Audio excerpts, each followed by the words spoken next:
morning, everyone. Here is our 1971 John Deere 300.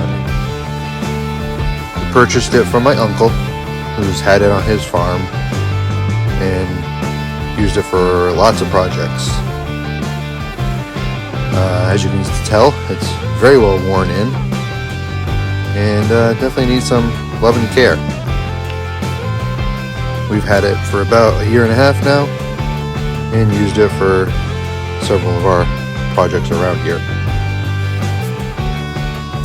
Still goes strong, still runs good, but definitely needs some love. So I will be working on that before beginning our root cellar project.